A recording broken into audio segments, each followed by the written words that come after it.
We have some of our church members in America today that family, loved one in the family passed away. So they're away. Others are traveling, visiting their friends, relatives overseas. So about 3 or 4 families missing today. We will be celebrating a couple of things today after the sermon and during this service. I have placed a photograph here I wanted you to be aware of, and there's a reason for that. That is a photo of a young man named Wayne Ramsamy.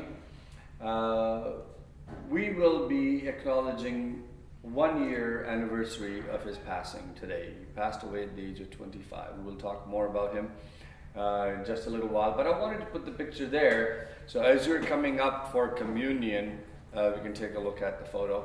We will talk about that a little bit more later on. Also, at the end of the service today, we will be celebrating an 80th birthday for somebody, a very special day. We will do that as well. Just now, we will turn our attention to the Word of God and open the Scriptures to Matthew chapter 25. We have been studying Matthew 24, the early parts of Matthew 23, parts of Matthew 23 and 24, now 25. In Matthew 24, the Bible prepares us for the coming of Jesus Christ. We had the parables, you remember. Parables of the 10 virgins. 5 who had plenty of oil in their lamps, and 5 who did not have enough oil to keep the lamps burning. We remember the indication there from the oil was the faith that they had. Whether they had enough faith to show in their life, the light in their life, what God had done in their life. Others who did not have enough faith.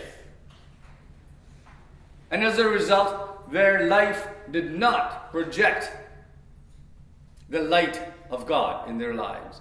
And they were banned from the celebration of the second coming of, the second coming of Christ with the coming of the bridegroom. Then, we also had a discussion on the 3 servants that were left behind by the owner, the master, who'd gone away, who'd given money, 5 talents, 2 talents, and 1 talent.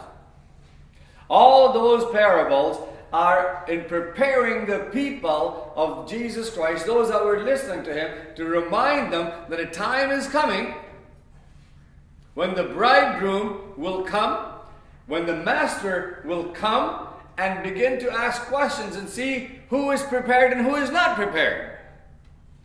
That was Matthew 24. Today's lesson, in Matthew 25, we go on to the second part of Matthew 25. We go on to the judgment at the coming of the Messiah, returning of the Messiah. So, Matthew 24, the 10 virgins, early part of Matthew 25, the 3 servants, and the master has come back. He wants to know what happened. Now, we see the return of Jesus Christ, and he's going to separate those that are believers.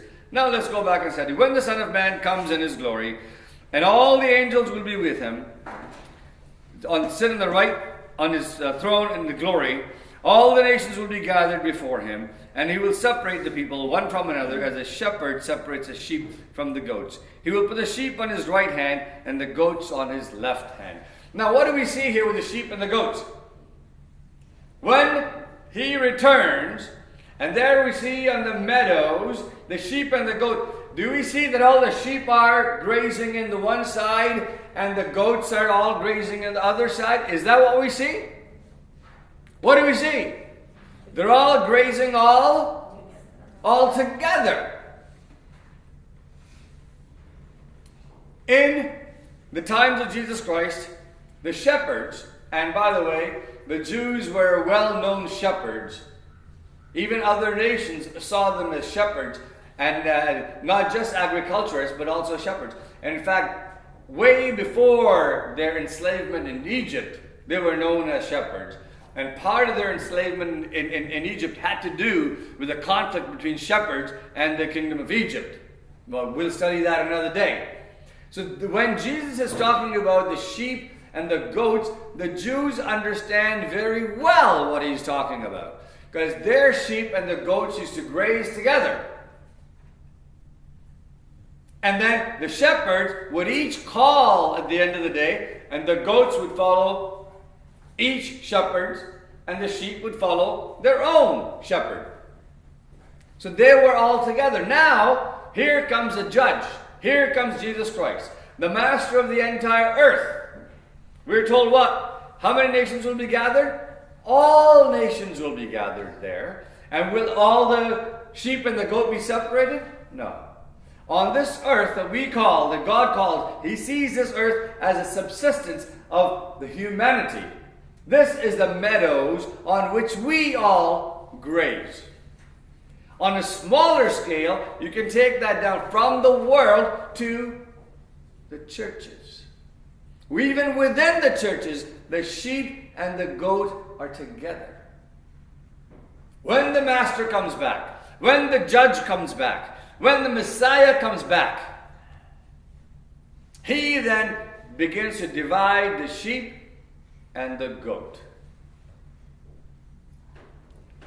Then the king will say to those on his right hand, "Come to you, who are blessed of my Father, and take your inheritance, the kingdom prepared for you since the creation of the world." Who is that to? The goats or the sheep? We just read he puts the sheep on his right hand and the goats on his left. He says to the sheep what? Come and inherit the kingdom that is prepared for you.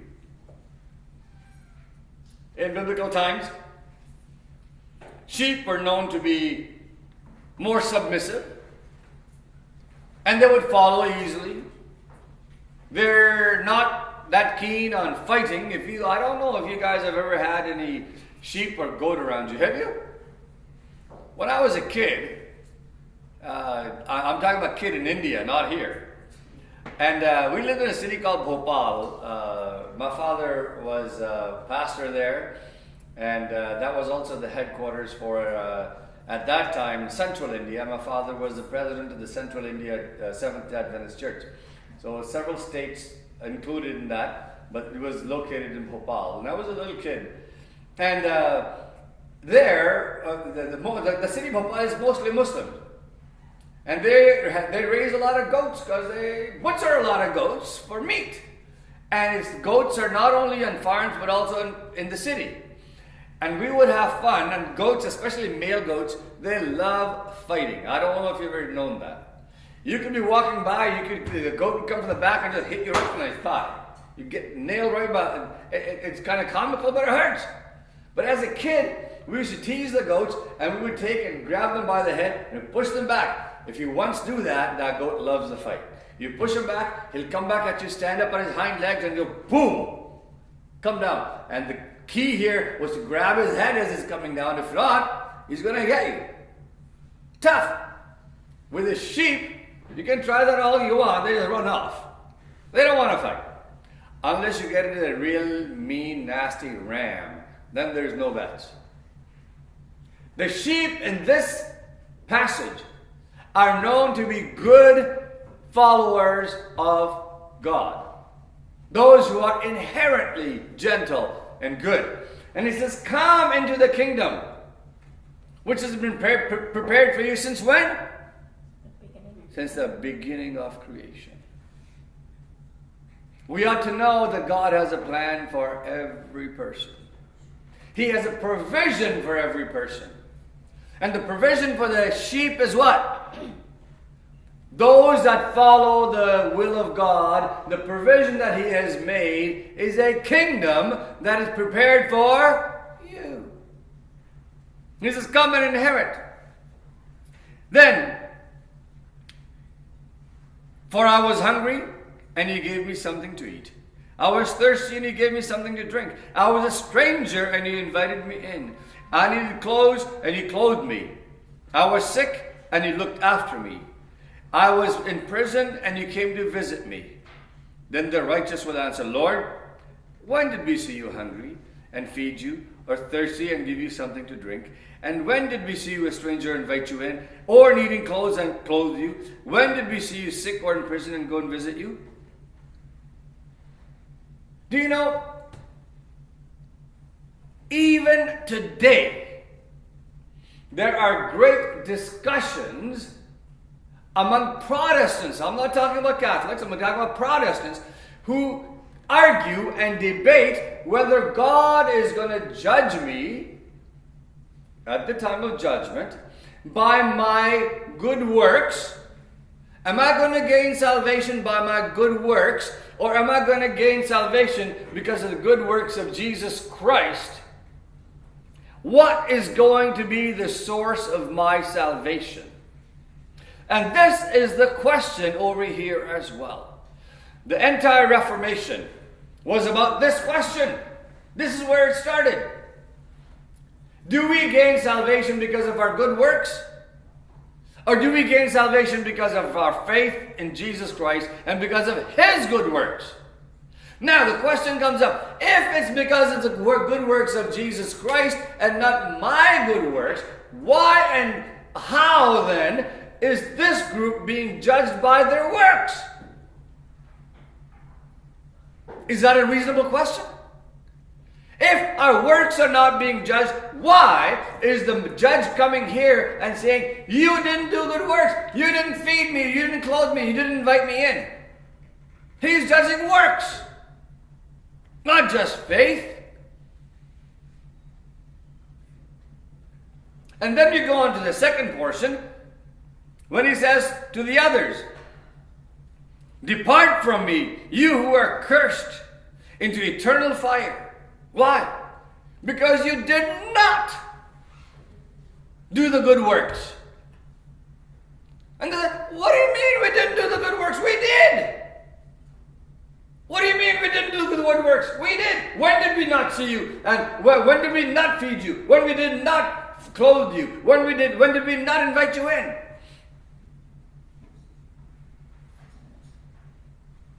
What's the difference? This group says, we did what was required. And the other group says, no, we didn't do anything good.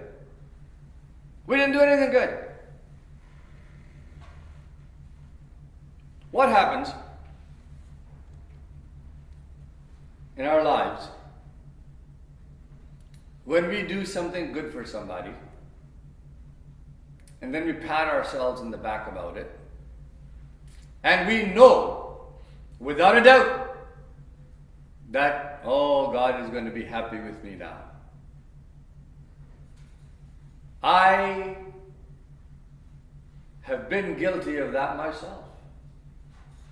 I remember many times, oh, I better do this. Oh, I better do this. I have been in a car many times. Nowadays it's more common than before. When there are people begging, or they're homeless people that have a sign on their hand, when you drive off the highway at the exit, there's somebody over there walking with a sign, walking. Don't you come and feel guilty? You come on.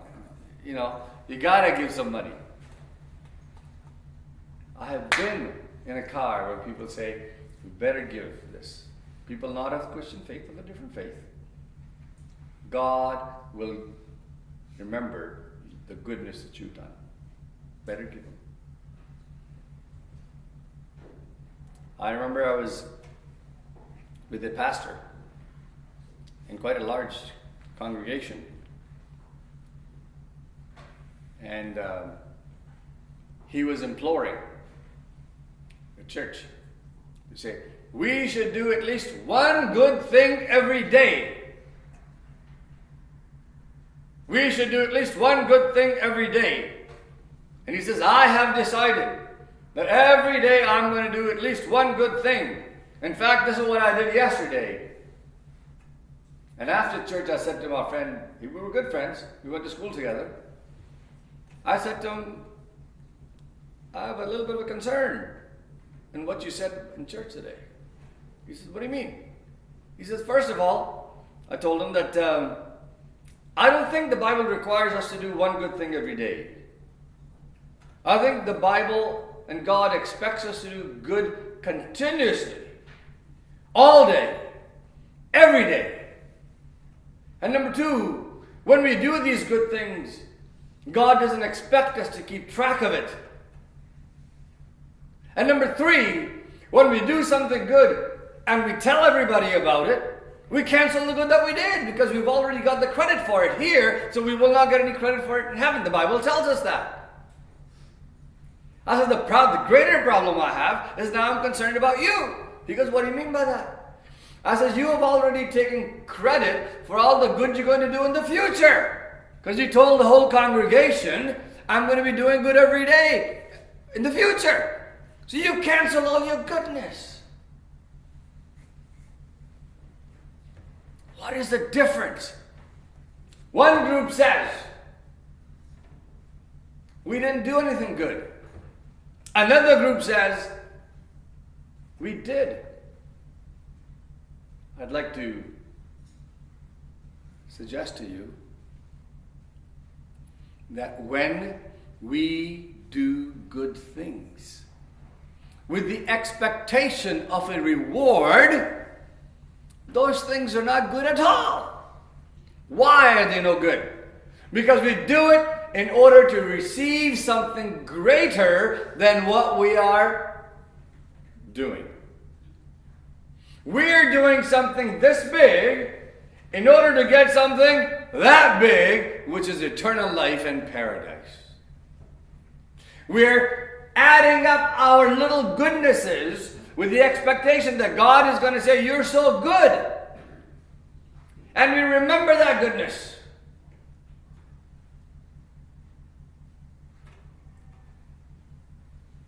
And we collect our points like air miles. And when that gets really big, we go to collect. At the time of the judgment, and God says, get away from me, you evildoers. Why are those evildoers? You know why? Because when we do good out of greed, the good turns to sin. It turns to evil. We don't have within us the desire to do unselfish good. We don't have it in us. Every relationship that we have, except for the relationship between a parent and a child, every relationship that we have, and when I say parent and a child, by the way, I mean the relationship from the parent toward the child is unselfish. But believe me, the relationship from a child toward the parent is most often selfish. Every other relationship is selfish. What can I get from this person? What can I get from this person? We don't even know it. And that relationship in which we don't have something coming back to us is not a relationship that is of much interest to us. That is our sinful, selfish human nature. And therefore, when we do something that is good, we do it in order to get something back. Now, every now and then, my goodness that I did one time has already been canceled many times over because I've told the story several times, so it's going to get canceled one more time. One time, most of my adult life, I've lived out in the country. One night I was working late at the office, coming home. It was rainy, cold night in November, cold rain. The house that I lived on was on a gravel road. And just as I was about 2 kilometers from my home, there's a crossroad there, also gravel road. I saw a car about 11:30 at night. And the lights were on, and the car was parked with the flashers on, and I couldn't figure out why. And I thought, this late at night out in the country, why is this car parked over there? I drove right past him. And as I got closer to home, I turned around and I came back. And I parked my car behind this car. And I had a pretty fancy car. It was pretty brand new back then too. It was only a couple of months old. And back then, these telephones we have now, the cell phones, they didn't have those. This was a telephone attached inside the car. I parked this car behind this car, And as I got out, I noticed on the crossroad, there was another car parked over there with its lights on. And I looked at this car and thought, okay, then what? How come there's a second car over there? I'm getting a bit scared now. If I go out and look at this car and try and help this guy, how do I know who he is? But I got out and I went to the guy and said, everything okay? He says, I think there's something stuck under my car. I said, really? Yeah. So I said, well, maybe he can help you. We go back out, and I try to go down on my knees, and I'm thinking, okay, this is very clever. I'm going to bend down, and I'm going to look under this guy's car to see what's stuck under there. He's going to hit me in the back of my head, and then they're going to take my nice new car, and they're going to take off, because there's another car parked right over there. I could see. So my heart was like this, eh? And as you can tell, I'm not a big burly guy like Harold or like Sam here. I'm thinking, this is not a good idea. But I kind of bent down, I'm kind of half looking at where this guy is and what's under there. And sure enough, there was something there and I felt a little bit better.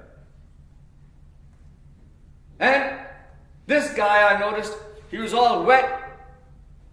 And the back of his clothes was all muddy because he'd been under the car before. And he went down, tried to pull it again, and I said to him, come on in, get in my car. We'll sit here for a while. We'll wait for some help. They called a tow truck. And the tow truck came. He got in the tow truck. They took his car away. And he was able to go home. He didn't get something stuck. Something dropped to the bottom of his car.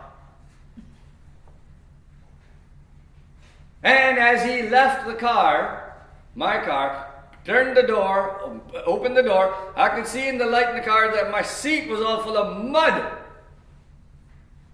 Oh, man. But then as I got home, I went home and told my wife what a nice guy I had been. How I helped this guy, even though it was at the possibility that they may take my car and hurt me. I felt so good. I felt good for a month after that.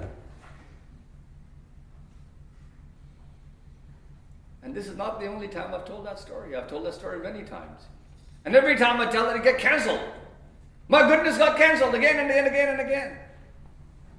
When we are sinful beings, when we do something good, we remember it and we chart it and we record it so we can have a account as to how much goodness we've done. I was pastoring a church in Markham. For months, I preached about righteousness by faith, how God saves us through the work of Jesus Christ. One pastor was invited as a special pastor. He was related to some of the members in my church. He was a very well-known pastor in New York, and we got him to come as a special guest. We advertised, and we got a lot more people than we'd anticipated. And my congregation was all set for this beautiful sermon from this a beautiful pastor too. Good looking, well dressed. He was like a celebrity. And do you know what he said in his sermon? Christian life is like an ATM. It's like a bank. You can't get anything out of it unless you put something into it. And I'm thinking, oh my goodness, all those preaching, all those sermons I preached about righteousness by faith have all been canceled by the super pastor who just came and told everybody, you've got to do good works in order to get something back out of it. And after that, I became very, very protective of the pulpit. Because you'd never know. You could preach for years and somebody would come in and one sermon destroy everything you've done. Because the message of the Bible is very simple, and that is this. Of our own selves, nothing good can come out of us. Because we're sinful, selfish human beings. It is for that reason that some people here say to Jesus, what do you mean? We didn't do good. We did do good. Well, what about those who say we didn't do any good? Do you know who those are? Do you know who those are who don't know that they did any good? But God knows that they did good? Let me tell you who those are. Those are the people who accepted Jesus Christ and asked God to take their life and change their hearts so God can come and live inside them. In Romans chapter 7, it says God will take our hearts and He will change our nature to our spiritual nature. Take our hearts. He will change our hearts. The Bible says He will take away the laws that are written on stone and He will write them where? On our hearts. We then begin to do those good things, not in order that we may be saved, but because we are saved. And those good works that we see are those works that we don't even know that we are doing. Therefore, when God comes into our hearts, when He begins to live in our hearts, we no longer see that we're doing good works. You know why? Because those good works are works of God, not works of man. That is God working in my life. That is God working in your life. And when God works in our life, we don't even know that we're doing good. We naturally do those things that God wants us to do. That is the life of a saved human being. And that is the work that God will judge. Not the work that we do in order to be saved, but the work that we do because we have already been saved and we don't even know that we've done it. Who knows? God knows. We no longer have to think. We no longer have to fight. It is then that people see Jesus Christ in your life. It is then that that oil in the lamp becomes a light that we studied about in the last few weeks. It is then that as you go to your work, as you are playing soccer or cricket, it is then that you're with your family, goodness oozes out of you, but you don't even know it. You're a transformed person. You're a new creature because the old one has died. That is the transformation that God is looking for in my life and yours. And we cannot ask God to create in us a new work, but to create in us a new heart. Create in us a new heart, that the works of God may become part of our life. We don't look for the good works. We look for the Spirit of God. We ask for Jesus Christ in our hearts and let Him do the work, without counting that goodness that we're doing. We don't have any goodness. We're told that our righteousness is what? Filthy rags. We have no goodness. The last question in this passage, Jesus says in the King James, those of you who study the King James Version, it says, and I like the terminology, it says, inasmuch as ye have done it unto one of these, you have done it unto me. I have here the New International Version, but in this verse I prefer the King James. Inasmuch as you have done it to the least of these, my brethren, you have done it unto me. There's great discussion among theologians of various denominations, even within denominations. There's discussion. But who is meant by the brothers? And I've read great theologians who one would say, oh, the brothers means those that are believers. Because Jesus was talking to the disciples. And then they quote, say, well, Jesus was talking to brothers when Mary came with the other siblings of Jesus, and they said, your mother and your brothers are here. Jesus said, these are not my brothers, these are my brothers. The disciples. So there are theologians who would like us to think that the brothers are only those that are followers of Christ. But I believe that their interpretation is not correct. Because when Jesus died, He became the brother of all humanity. He said that He is the brother of all humanity. He is one of us. He died as a human. He was resurrected. He says, my Father and your Father. My friends, the way God judges us is not by how nice we are to the people who are nice looking, to the people who are rich, people who are popular, people who are fun to be around. That is not how God judges our love and affection. He looks at how do we deal with those that are the unlovable. And the only way that I can love the unlovable is by the Spirit of God.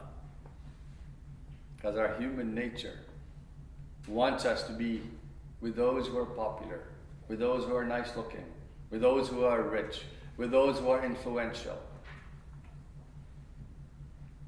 That's not the will of God.